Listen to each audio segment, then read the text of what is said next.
it is basically a sub. Okay. We've been told by people like Senator Dick Durbin that Ukraine is literally in a battle for freedom and democracy itself. And therefore, anyone who opposes military aid to Ukraine opposes the very defense of democracy, according to this logic. So where's the democracy in Vladimir Zelensky's decision to ban opposition parties, to criminalize the media outlets of his legitimate political opponents, to jail his top political rival and his deputies, to raid Orthodox churches and jail clergymen? Where is the democracy in the Ukrainian government's imprisonment of Gonzalo Lira, an American citizen, simply for challenging the official narrative of Ukraine's war? And where is the democracy in Zelensky's recent decision to suspend elections in 2024 on the grounds that martial law has been declared?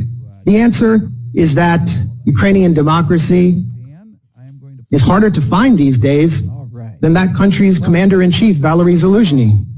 Senator Lindsey Graham has offered a much more grim and more on-the-mark rationale for supplying Ukraine with billions in weapons. As the senator boasted during a recent visit with Zelensky in Kiev, the Russians are dying. It's the best money we've ever spent. I repeat, the Russians are dying. It's the best money we've ever spent. And Graham has also said that Americans are ready to fight this war down to the last Ukrainian. While official casualty numbers are strictly classified, we must worry that Ukraine is well on its way to fulfilling the senator's ghoulish fantasies. As a Ukrainian soldier complained this month to Vice News, we don't know what Zelensky's plans are, but, quote, it looks like the extermination of its own population, like of the combat-ready and working-age population. That's it. Indeed, military cemeteries in Ukraine are expanding almost as rapidly as the Northern Virginia McMansions and beachfront estates of executives from Lockheed Martin, Raytheon, and assorted Beltway contractors benefiting from the second highest level of military spending since World War II.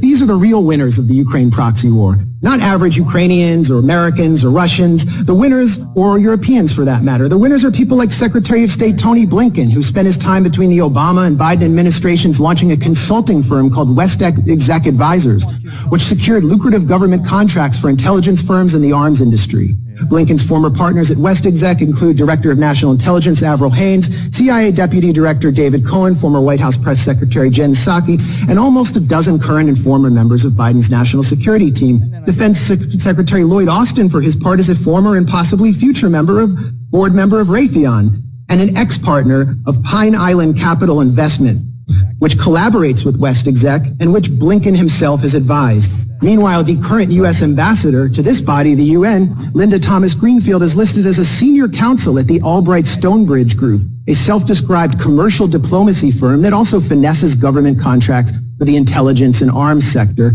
and which was founded by Madeleine Albright, infamously known for her comments that the deaths by sanctions of 500,000 Iraqi children were worth it.